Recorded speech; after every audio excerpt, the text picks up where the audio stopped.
Мадумаров кол койгон протокол боюнча Текебаев үн катты.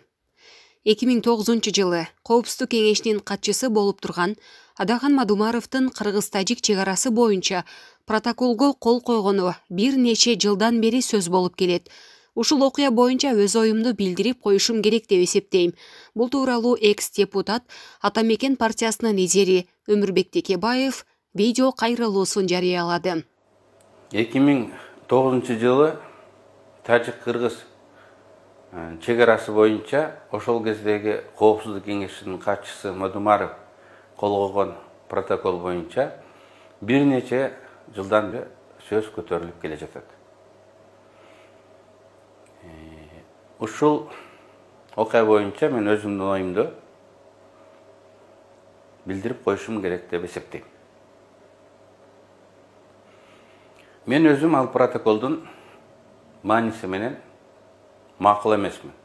Бирок бул башка маселе. Бүгүн Мадумаровго каршы козголгон иш мыйзамдуубу же мыйзамсызбы?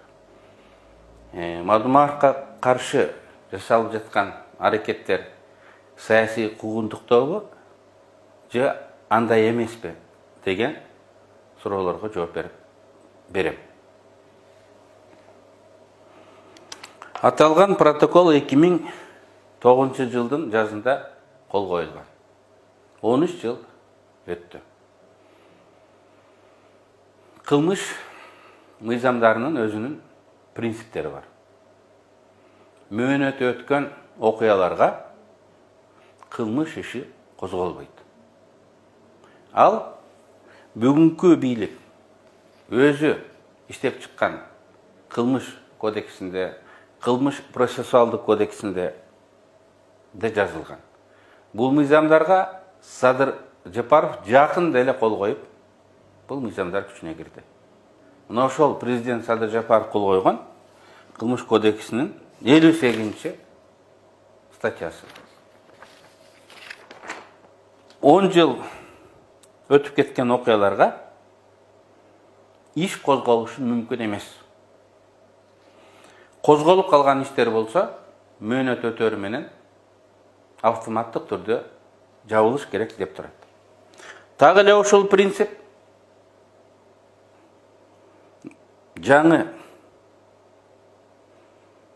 кылмыш процессуалдык кодекстин 27 статьясында жазылып турат.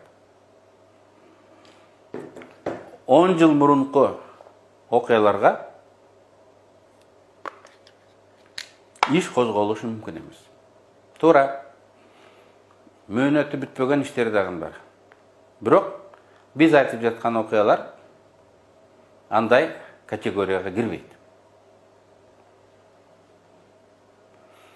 Ошентип, Мадумаров кылмыш жообуна тартылат деп 13 жыл мурунку окуяларга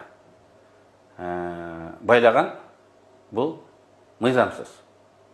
Абсолютно мыйзамсыз. Бирок бул аракет бүгүн эле болгон жок, бир нече жылдан бери президент Сооронбай Жээнбековдун убагынан бери болуп келе жатат. Мен бул аракеттерди саясий куугунтуктоонун түрү катары баалайм. Далилдей да алам. Далил. Президент Сооронбай Жээнбековдун убагында ушул протокол маселеси көтөрүлүп, кылмыш иши козголгон.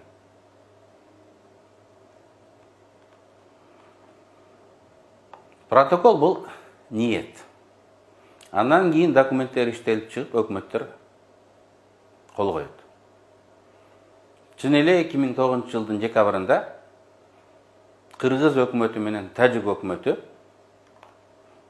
биз айткан участок 275 метр боюнча Ош шаарында кол коюшат. Кыргыз тараптан өкмөттүн атынан ошол кездеги транспорт министри Нурлан Сулайманов кол койгон. Парламентке келип түшкөн. Бирок апрель революциясы болуп кетип, ал мыйзам долбоору жаңы парламенттен өтпөй калган. Эгер адилеттүү болобуз десек, эгер мыйзам боюнча иш кылабыз десек, Сооронбай Жээнбековдун бийлиги Мадумаровго гана эмес, Нурлан Сулаймановго дагы иш козгош керек эле. Бирок андай болгон жок. Нурлан Сулайманов президенттик шайлоодо Сооронбай Жээнбековду колдоп чыкты. Мадумаров ага каршы чыкты. Мадумаровго иш козголуш керек деди. Нурлан Сулайманов жөнүндө эч нерсе айтылган жок. Тескерисинче бийлик Нурлан Сулаймановду Кыргызстан партиясына кирип 20-жылкы шайлоого аттандырды. Азыр жаңы президенттин убагында, Садыр Жапаровдун убагында бул маселе даң көтөрүлдү.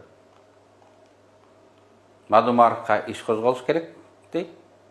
Ал эми өкмөт аралык келишимге кол койгон Нурлан Сулаймановго иш козголбойт.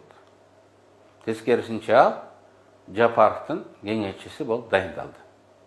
Анын уулу Ташиевдин партиясы деп жүргөн Ата журт Кыргызстан партиясына былтыркы октябрдагы шайлоолорго аттанды. Бир окуя. Ар кандай деңгээлдеги документтер.